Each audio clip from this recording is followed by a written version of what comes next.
Yeah, that's the lounge chair over there. Yeah, alright mate, I'm comfy. Okay. Yep. So what's your name?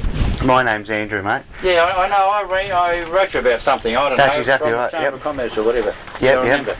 No, it's going really well, mate. We've had 3. And do you support this brigade? Absolutely. Oh, absolutely. You're right. Good, mate. We've had channel 7, 9, and 10. All morning. They've come right up the top here and it's beautiful. Circle Tower landed in Jimna. It's all gone. ABC are yet to come. Today's media day. To get it out of the public. It's no good unless it's out of the public. This is what Forest Plantations Queensland have been sucking off that for years. They know that a little place like Jimna, and we've got no resources, that we cannot get the message out. It's not a big enough news, and that's one of the reasons I'm here. I've been seeing your press. I've been seeing your press releases come out every week. But the reason where I'm here is because we made a decision 2 weeks ago at our JEFTAG meeting that it's enough. They've reneged on an agreement to stabilise this thing that they made last December. It wasn't ever funded. A bloke made a mistake in Forest Plantation Queensland. He told me. Oh, really? Yes, and he regretted it. I said, look, I'm sorry, I don't care. Well, I don't care if you lose your fucking job or not.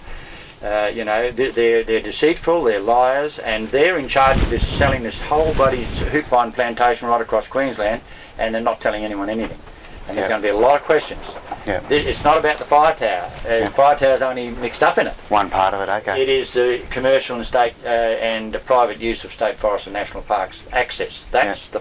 And Mrs. Bly saying 2 weeks ago she's going to guarantee access to these forests when the new owner comes in. Absolute bullshit. There's access is being denied now.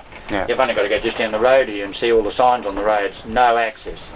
We've been fighting them for 4 years, and we've got them to take the signs off one road, Donkey Falls Road here, which links the tower with Peace Street.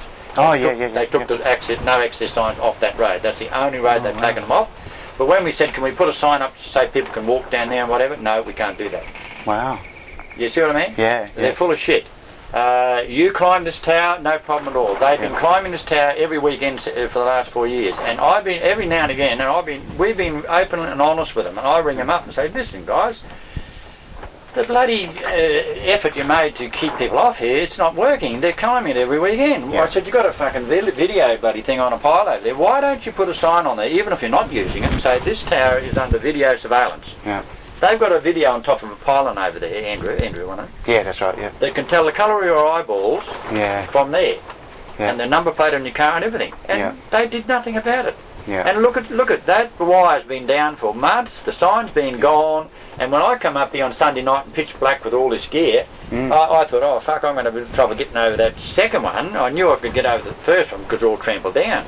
But the second one, I might have to climb over the top of it. When I got up there, someone had cut it, and you come straight through it. That's right. How I found it. I thought, oh fuck, it was like going through a German bloody escape tunnel and getting to a thing that you thought was going to be an obstacle, and it was fucking none. I just pushed my stuff through it and away I went.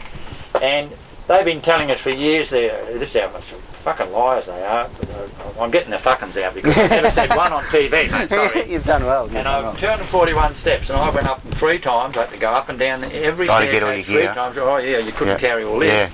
And well, I couldn't nowhere near it because the next morning we pulled it up on my lead, that I got down there. What are you doing for power? That's down the bottom. Hey, this is something you can help me with, mate. I want a little generator. Need a generator set up? Little tiny one.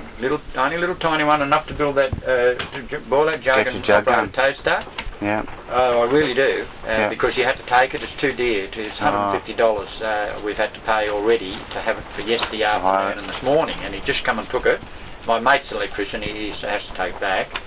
And I just said, well, I have to find someone else that might donate one or just lend us one. Donate the use of it or something. We'll put it out there and see what they say. Is that all right? Can you do that? Yeah, we'll put it out there. And you got my phone number? I have, because you send the press releases through to me, and I know all your contact details and that are on there. Yeah, well, as long as the battery's going to fade in that, and I won't be able to. Need to charge it. After about 2 hours, I'm going to need a generator. See, and I've actually got a little light here. And I've got a couple of spotties here. Yeah, good on you. There you go. And if I can get a generator, I'll put a couple of spotties down here and light it up at night time for a few hours.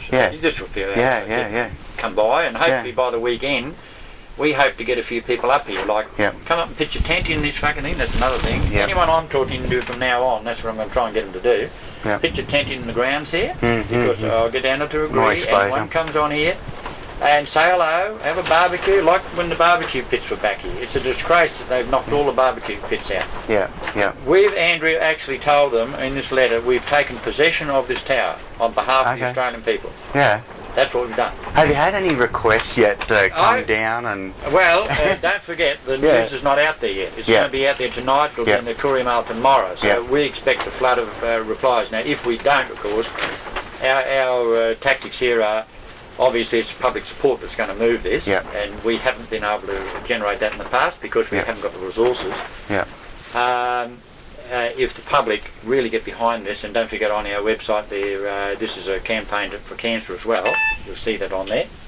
Sorry mate, this has been going on all day. No, you're right mate. I'll get some photos. Jimna Fire Tower, Dave speaking. Oh yeah, Dave, I've got someone here, Dale. What do you want, quickly? Yeah, what do you want, quickly? Oh no, yeah, okay, I'm finished here. And there's a bloke's going to call in and say hello. He's up here, he's an electrician, he's might be looking at getting me a generator, but he'll call into the info centre at Jimna before he goes. Me and Andrew. Okay. I nearly freaked out. I'm in here having a cup of coffee and he come up the bloody staircase. I was reaching for my hammer to hit him on the fucking head. Someone's got to be down there at the bottom of the tower to find out who people are, and if it might be someone from FPQ or some idiot from the bloody Secret Service or something that is going to come up here and knock me out or drug me or something. And I've got to put a more comprehensive warning sign on the bottom down there, because you can't have people entering the tower unless I know them. You know what I mean? Convey that message to Ross, our ground leader down there. We've got to do something about that. I'm not sure what. Okay, mate. Got to go. Yeah, sorry. So you got pretty good support down on the ground, by the sounds of it. We haven't got enough here yet because my president of our state doesn't even know about me. She's not home. She's gone out. Well, she couldn't know. I couldn't tell anybody. Couldn't tell one person, not even my wife. We made a resolution 2 weeks to bring this to closure. And I interpret that to mean doing what I'm doing. So you can interpret those things however you like. And we've been doing it for 4 years. So I mean, 4 years, enough is enough. I don't think any reasonable person would expect us to carry on for another 4 years and see this thing just gradually deteriorate in front of our eyes. And that's what they're doing. They're just waiting until we run out of resources or give up. Or whatever. And make it disappear. Because eventually it will, but you come up... What's their intention? Is it just to let it eventually fall over, or do they actually want to cut it down? 4 years they've done nothing, mate. 4 years. A lot of talk, a lot of hot air, a lot of waste of public money for nothing. For nothing. This is not... they've mowed the lawn. Sorry. But have they ever... We had to harass them for that. But has there ever been any... indication that they're actually going to remove it, or are they only looking at just not maintaining it? Oh no, the threat was there. They wanted to delist it from the Heritage Council. That's how we were born. 4 years ago they put in an application to delist it. See, they had to delist it first. But they did all this by stealth. No signs put up, no public notice, no nothing. A little sign about this big they had on the site. Nobody would see that. And then when we saw it in the paper, the shit hit the fan, because they were knocking out picnic spots around. They've knocked out 12 beauty spots in Jimna over the last 5 years. And Mrs. Bligh says she's encouraging tourism. She either doesn't know what she's talking about, or she's being ill-advised, one of the two. Someone's telling her a heap of fucking lies. Because people have only got to come up here and see the damage that this government's doing. They're just down there all locking up. What about the fire tracks around that have got bloody... bolted gates on them. They put gates on them. How can you fight a fire if you put gates on roads? True. Look at the lantana and the noxious weeds growing around here. It's rampant. They've sacked everybody, and they're not managing this place at all. They're environmental vandals, and they're cultural vandals too. Now, I didn't get as heavy as that on the TV because we don't want to. We've got no gripe against any individual working for Forestry Plantations Queensland. They've all got families, they've got a job, a career. They work hard, but they're told what to say. And we know they cannot